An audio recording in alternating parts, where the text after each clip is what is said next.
Assalamualaikum dulur salemburu barea salam dunya. Tepang deui sareng Tata dan Nami Harja anu baris ngadugikeun dongeng Sunda. Judulna Balati Demit bagian ke-28 karya S. Sukandar. Mangga baraya wilujeng ngabandungan.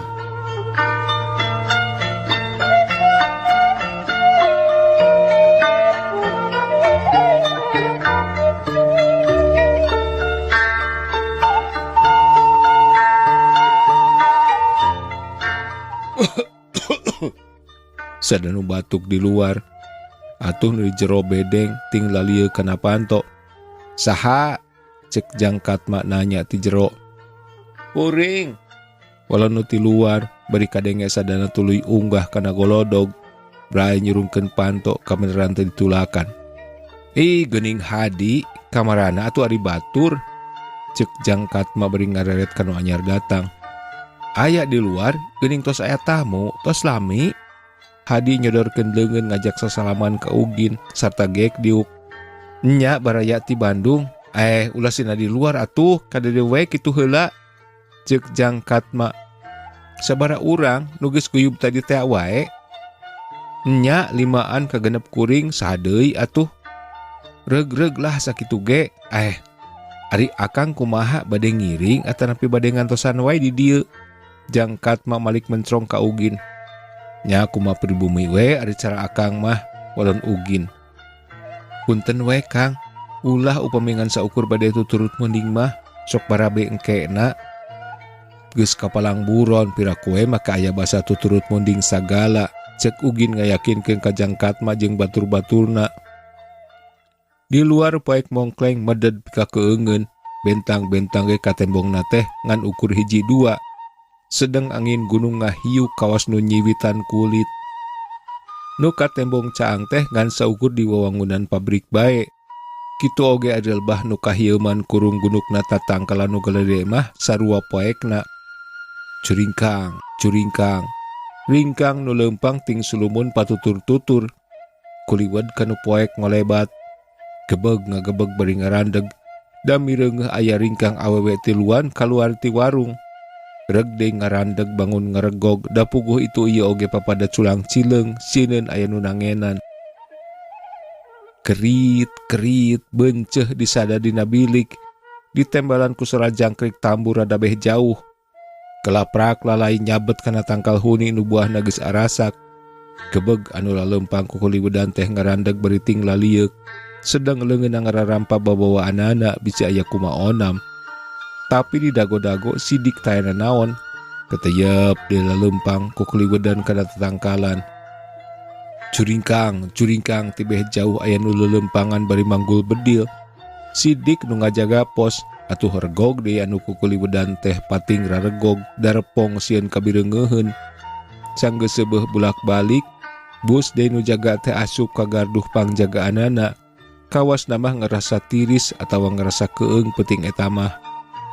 Ari awewe nu kaluar ti warung, kamarana los nanya. Betsih kanu bareng basa ka dieu tadi. Cek Ugin ngaharewas ka jangkat mak. Biasa we meureun satinet nu rek nganteuran ka si penjol. Mana kudu ati-ati oge papanggih jeung awewe gareulis teh. Gareulis jeung bangun awewe baraleg deui. Piraku we nu kitu mah bangsa satinet. Tuda akang nyaho ti beurangna. Nah ari satinet kareng patut kitu. Atuh meureun saha nu rek daek. Nya ari ku kitu teh mah ngan ari nu kitu pandena asa teu surup mun digolongkeun kana awewe balangor mah. Boha ngahaja si nama pendek peta ngajaga bisi aya nu rek gerak boga niat hayang nulungan awewe nu disiksa teh. Geus anggur urang meloncor jalan ka tugangan pabrik. Aman geura dibelah ditu mah. Nyaritana kitu teh jangkat mah bari terus ngeser sedang babaturanana sanggeus dibere isarah terus neluturkeun. Sanggeus nepi kana sisi pager kawah cucuk, reg rombongan jangkat mah ngarandeg eureun bari ngaharep-hep tukangan tatangkalan. Tapi panonna mah kabeh oge ditujukeun kana lebah penjagaan jeung panto gedong. Sedang dua ande mali ka tukang. Bisi aya nu nangenan atawa nu ngintip. Sabot kitu bray panto gedong nu disebut Markas Putri Demit muka. Serada ngerket, selontod aya awewe nu disuntrungkeun ku tungtung sarangka samurai. Jedak, gep muntang kana tangkal kai. Bakero, bunuh nipong, hah! Cek sersan kempe nerojol ti jero bari ngajewang ka awewe nu nangkod kana tangkal kai. Tidak, jawab eta awewe nu taya lian ti Nyi Ikah alias Nyi Emin nu ditangkap ku sersan Nipon nu kungsi merengan mawa manehna ka asrama. Nyi Ikah nu ti beurang nerek dipaksa diperkosa ku sersan Nipon nu mawana ti Bandung sarta satekah polah ngalawan geus ngalaman panyiksa nu rosa, dicabok jeung dijejek. Untung kaitung bisa keneh nyerita oge. Ingetanana geus gilig kajen nandangan panyiksa rosa atawa diperkasa nepi ka nemahan pati, batan kudu beunang kahormatanana. Ari sesersan Nipon eukeur mah nafsu dumeh baturna kapanggih geus ngajolor nemahan pati. Ari jol katanara nu maksudna rek nulungan Nyi Ikah lantaran aya pangaduan ti peta. Kari-kari ayeuna jadi sabalikna meunang katerangan ti nu mawa kaburna yen awewe eta nu geus ngiles ninggalkeun Sirakusan dina kaayaan geus taya nyawaan deui alata disamber ku balati demit. Malah satuluyna mah hal eta nu digulik sok ditanyakeun ka Nyi Ikah ge soal saha jeung di mana nu disebut balati demit. Tapi Nyi Ikah keukeuh ngakukeun teu nyaho bari manehna mah lain Nyi Emin tapi Nyi Ikah. Anu saterusna mah keukeuh anu teu ngaku, keukeuh anu neureun. Antukna nya disiksa nu kacidarosana. Jroning kitu Nyi Ikah mangan semet wasana neda ka Gusti Allah nu Maha Kawasa. Da kasebut rek kajerit menta ka papada manusia mah pimanaeun. Puguh nu nyampak semet soldadu Jepang nu bengis gangas taya rasa kamanusaanana. Nyi Ikah tuluyna setengah digusur dibawa keluar. Bari di satu kangeunana diiring ku kempei tiluan jeung soldadu Nipon duaan. Pas lampu nu aya di luareun markas Putri Demit pareum. Bareng jeung hiukna angin ngagelebug anu mawa suara manuk siit uncuing hawar-hawar ti kajauhan. Rai jendela tukangna muka lalaunan. Kolebat jeleng aya awewe nu ngagajleng bari sakilat nutupkeun deui jendela. Keteyep lempang mapay nu poek, les bae teu ka tembong, rata jeung ngabalog-begna ka kayon. Kolebat. Berebet de aya nu lumpat awewe tiluan patutur-tutur. Les de teu tembong diteureuy ku mongkrengna peuting. Nu kadenge harita iwal ti sora cihcir jeung jangkrik ting gareriting tiriktik. Kawas nu jeung cerikan ka Nyi Ikah nu keur nandang panyiksa. Mutuh mata ketir karasana kanu aya di saluareun pager kawat mah.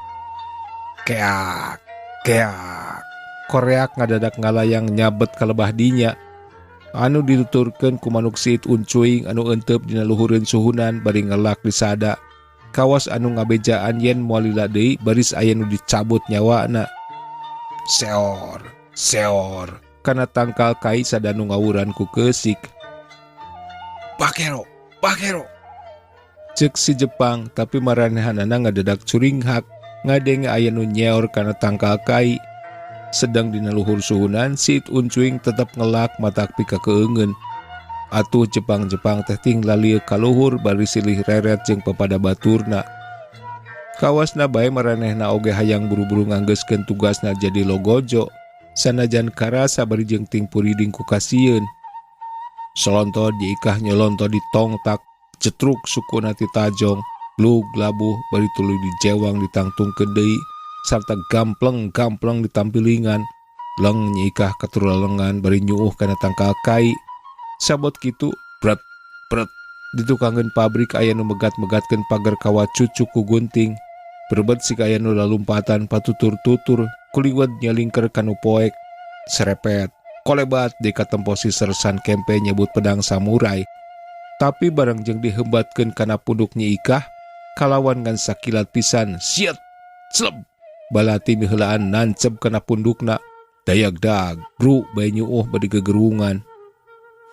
Baturna nu limaan barang mireungeuh baturna rubuh teu pupuguh, culang cileung rek lumpat, ngan teu bisa kumaha ada kapegat ku balati nu pating sariet nyamber kana awakna, nepi ka kabeh gempar sapada harita. Aya oge nu hojah usik rikat dijejek hulu angeunna atawa ditajong huluna. Nu kadenge harita ngan pating garerungna soldadu Jepang nu rarubuh. Berebet aya nu lumpat bari luak liek, celeng laluncatan. Jangkat mak rikat mangko Nyi Ikah berbet di bawah lompat keluar bari diudag kuneng tating sabatur-baturna.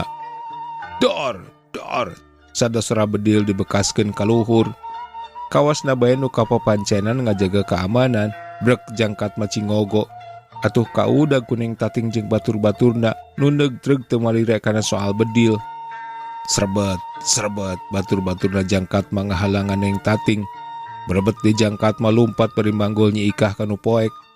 Orok kaya kaburu kapegat kuneng tating anu rikat pisan lumpatna. Atuh brek bae jangkat macingogo deui. Saha anjeun? Ceuk neng tating bari nodongkeun congo balati kana beungeut jangkat ma. Naon ieu teh? Ceuk jangkat ma bari neuteup ngan lantaran poek teu kabireungeuh. Sok tunda eta awewe teh ari teu hayang ieu mah. Ceuk neng tating balatina diantelkeun kana pundukna jangkat ma. Saha ari anjeun sanyana? Teu kudu nyaho anjeun mah, tapi sabalikna saha anjeun? Kuring musuh si penjol, walem jangkat ma tandes. Ieu awewe teh ngahajarek dibawa karunya. Sot lesotkeun, bisi ieu balatin nancep manten kana genggerong anjeun. Moal ada samemeh ranjeun wakca balaka mah. Teu uyahan, ieu bisi teu nyaho urang babaturanana nu rek nyelametkeun manehna, ngarti? Bener? Nya, tapi sebalikna ranjeun saha? Nya musuh si penjol nu hayang nulungan sasama bangsa. Lantaran bangsa kuring disangsara ku deungeun nu alus ngomongna, tapi buktina nu karasa ku bangsa kuring sakumna moal binatang tu sarua jeung nu karasa ku anjeun. Kajaba mun anjeun cucungukna deungeun. Kagabah ngomong teh. Mun deuk oge ara anjeun cucunguk penjajah. Hus, nanaonan ieu teh? Bet parebut paisan kosong di dieu. Hayang katangkep sarerea. Ceuk lalaki nu teu kanyahoan ti mana jolna kawan tu poek. Anu taya lian ti ugin. Ari batur kamarana ayeuna? Ceuk jangkat ma. Geus salamet kaluar kabeh oge. Hayu geura, teu kebat. Kumaha atuh urang? Kumaha ujang jeung kumaha ieu enden-enden nu ti Bandung? Ceuk ugin bari malih ka awewe nu gigireun. Atuh kumaha mun tuluy bae ka Bandung? Katma malik nanya ka awewe nu opatan. Hade tapi make naon? Tembal neng tating tereugeus. Pake we tuh jeep. Ceuk Katma deui bari nuduhkeun ku curugna. Hayu atuh buru-buru. Ceuk neng tating. Kumaha kur percaya? Neng tating malik ka Neng Kurniasih. Neng Kurniasih balem sakemek oge teu nembalan. Sedeng jangkat ma rikat mangko Nyi Ikah bari buru-buru dibawa ka Najib sarta sup diasupkeun ka jero. Mustahil teu percaya lalaki saurang dibarengan ku istri tiluan kaopat nu kudu buru-buru meunang pangrawat. Ceuk jangkat ma. Yuk Kang, buru-buru indit ari nya mah rek berjuang. Blus Neng Tating, Neng Komariah jeung Nyi Onih arasup ka Najib sarta nyangkeh Nyi Ikah. Gerung biur bae jeep dipajukeun ku ugin. Sedeng Neng Kurniasih jeung Katma buru-buru balik ke tempatna masing-masing. Dor, dor, dor. Prajurit peta ngabekaskeun deui bedil ka luhur, ngarah piandal ti pihak Nippon nu aya di Tanara. Ngadenge sora bedil nu kadua kalina, soldadu-soldadu Jepang nu nyelegrek kerek ngadadak nyeraring. Tapi saurang ge taya nu wani kaluar, kumaranehanana kadenge sora gerung Najib nu kaluar ti bakarangan wewangunan pabrik. Korejat si anatasan hudang, geus sagedang dan saredna, beri leungeun katuhu nyekel pistol nu kenca nyekel batre. Brai mukakeun pantok lalaunan. Kolenyai deui nyorotkeun batre kanu poek. Handapeun tangkal. Gebeg manehna ngagebeg siga aya nu ngajarongkeng. Berbet lumpat barang diilikan. Sidik batur-baturna geus gempar jadi wadal balati demit. Geus kitu berbet deui manehna lumpat ngadon ngagedor-gedor jandela kamar komandana nu jadi kawasa perkebunan.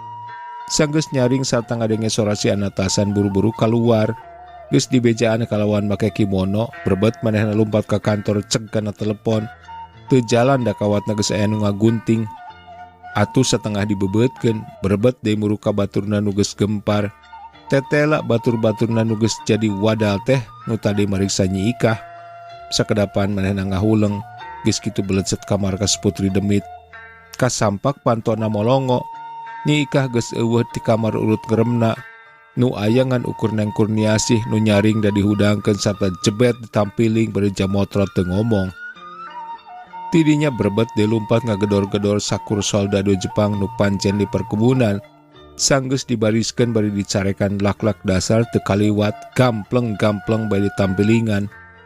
Manehna sama sakali teu narima kana alasan-alasan yen siluman susah nganyahoankeunana. Nu puguh mah nembleukeun kana kurang katalingehan jeung kawaspadaan. Dengan ukur sakitu ngambekna komandan Jepang teh, kabeh soldadu-soldadu Jepang nu aya dilumpatkeun sababaraha kuriling. Sedeng jeep anu disupiran ku Ugi nu mawa Nyi Ikah jeung babaturanna mah harita geus ka mana mah moal lila deui ge nepi ka Bandung. Jang Unang nu kunipon disiksa rosa sarta tuluy dijebloskeun ka bui, mimiti nama pohara nguyungna boga rasa kaduhung ku polah jeung tincakna nu salah. Siga pisan ku kitu teh rek nuluy bageurna bari babalik pikir. Tu dasanya naku panyiksa Jepang oge mun seug nilih kana syariat bah. Piraku make kudu dipanjangkeun umur.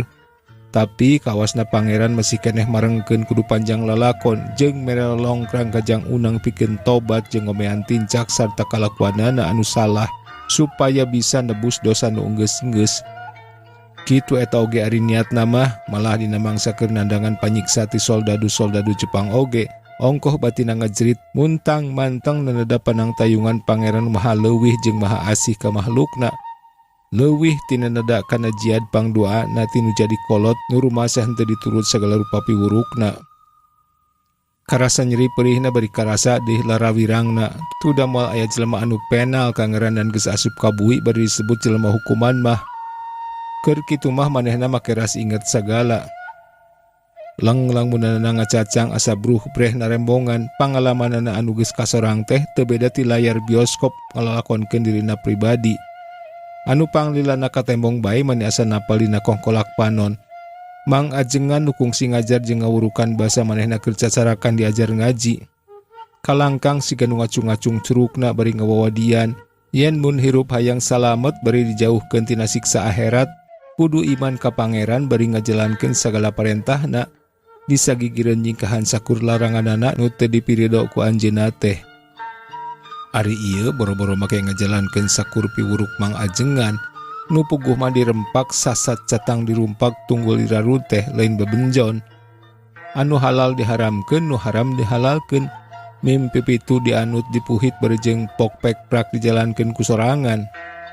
Padu sorangan genah sarta ngeunah Anas batur tu genah paduli teuing. Ari ayeuna geuning teu jaga-jaga teuing geus karasa jeung kalakon wawalesna. Mana ari jol pikiran aral mah nanedana ka pangeran oge hayang geura dicabut bae umur teh.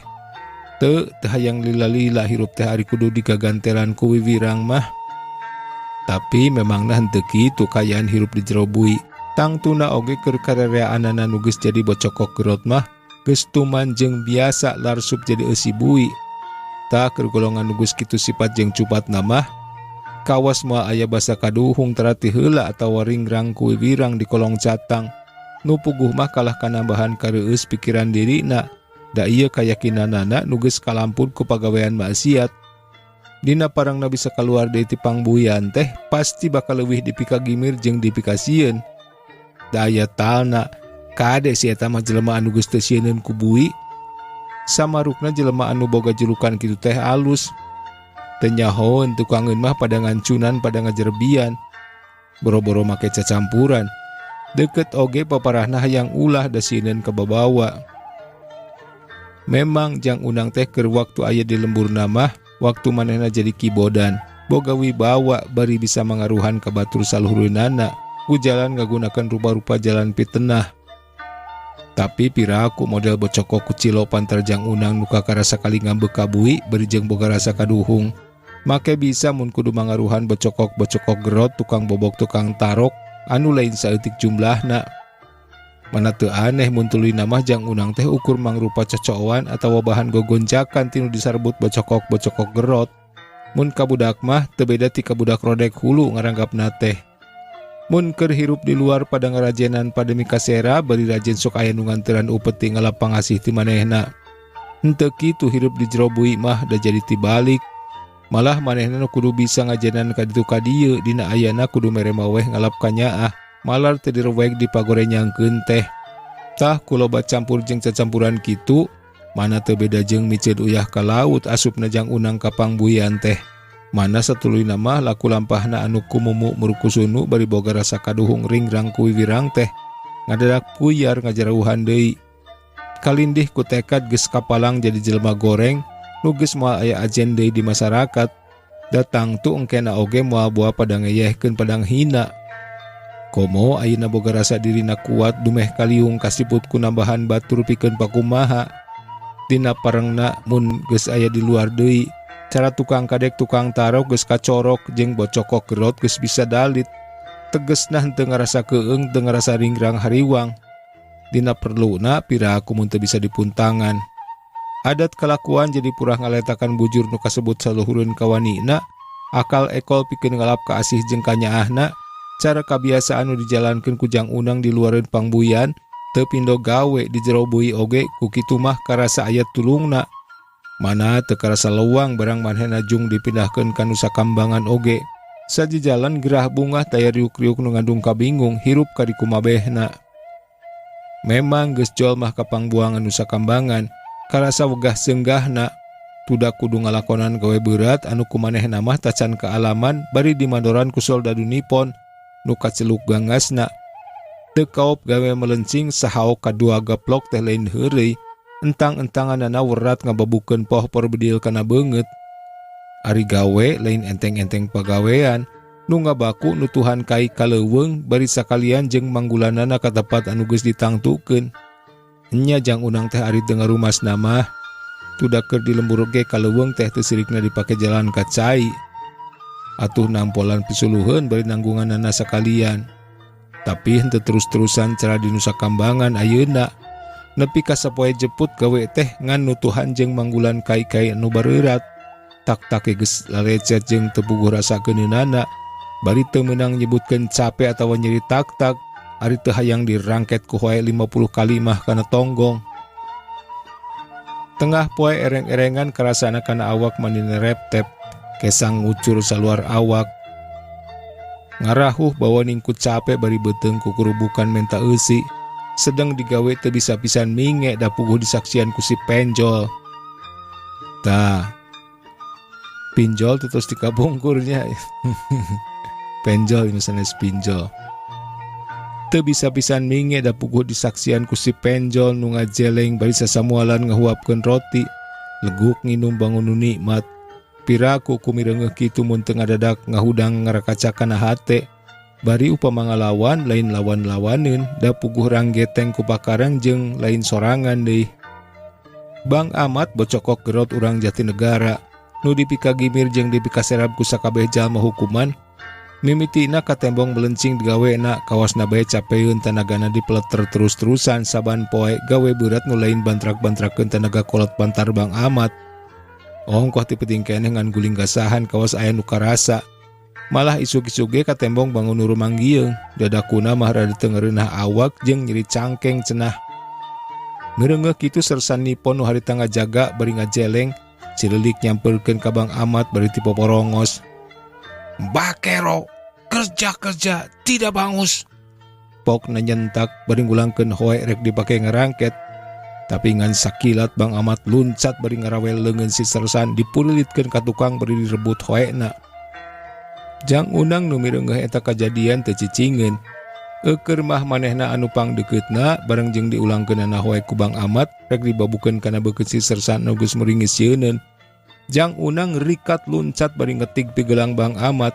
Atupluk bae hoe teh murag. "Jangan Bang, yang payah nantinya kan kita semua yang ada di sini."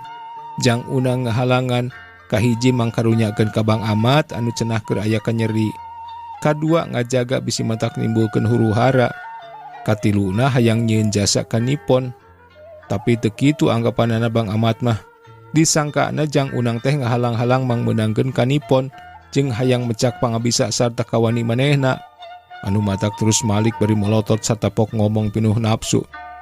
"Ape lo berani alang-alangin gue? Kurang ajar." Bang Amat malik gemes ka jang unang. "Oh, Bukan, sama sekali tidak. Saya hanya terdorong kasihan sama abang yang katanya sedang sakit. Melonjang Unang leleh. Memangnya nenek moyang lu si nipon keparat ini? Cek Bang Ahmad beri jebet nampiding ka Jang Unang satarikna. Bang Kieung, Jang Unang ngabang Kieung. Sedang si Sersan jeung hukuman nu sejen, narenjok itu teh lain misah. Tapi kawas nu ngahaja sina diadu. Ongkoh loba nu ngareweun deui ka Bang Ahmad teh. Bari saurang ge taya nu wanieun ngaharu biru sumawon ngalawan mah. Ari ieu jol Jang Unang hukuman anyar aya hojah kitu. Pira kumun teu milu atoh bari gede harapan. Sugan aya nu bisa mangwarahkeun. Si Sersan ge kitu pikirna, asa aya nu nulungan kana dirina. Mun bisa kedal harita mah piraku teu ngucapkeun arigato gozaimasu. Heat di Bang Ahmad nampiling. Tapi sakali ieu mah Jang Unang rikat nyingset bari ngejat salengkah ka tukang. Sebrut di Bang Ahmad noncokeun pereupna. Kan sakilat Jang Unang nyingset ka belah kenca bari ngarengkas suku Bang Ahmad. Blug labuh bari nyengir bawaning ku nyeri. Kuniang hudang deui bari ngajewang rimbas. Jang Unang dongkok ranggah bangun rek karontok.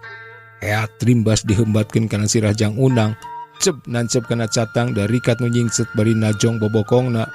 Kerupung Bang Ahmad ngudupung bari gegerungan. Nu gancang dihudangkeun ku si Sersan. Cepet beungeutna dibabuk ku hoe mani ngagarelang getih wuwungan.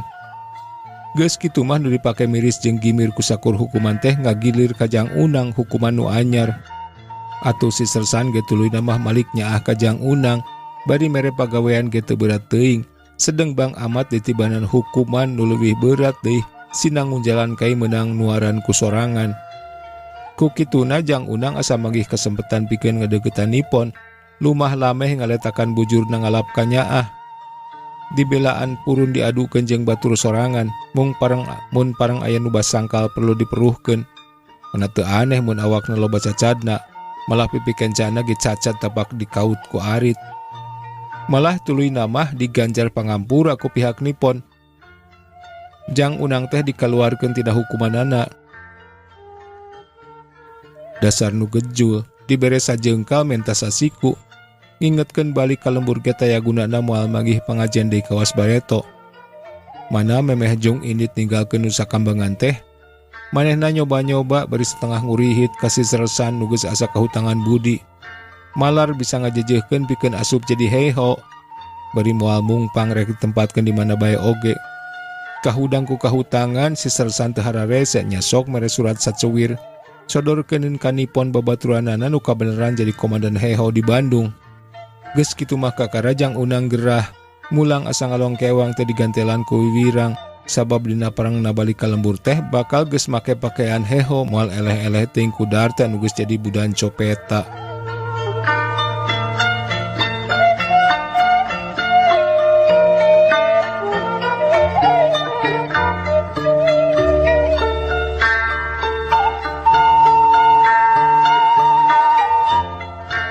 Cag baraya duwi kadi heula dongeng Sunda anu judulna Balati Demit bagian ke-28 karya S. Sukadar. Insyaallah urang beuris tepang deui dina bagian anu salajengna. Hatur nuhun kana perhatosanana. Tata Dami Hadja pamit permios.